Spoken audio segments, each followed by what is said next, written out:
How to install MobileZone for Windows laptops. Start with your child's laptop.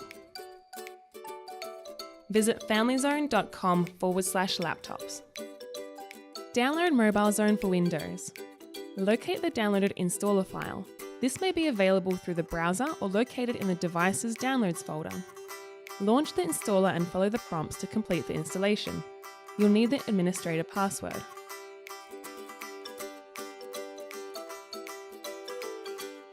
In the system tray, you'll find the MobileZone icon. This is usually in the lower right-hand side of the screen. Click on it.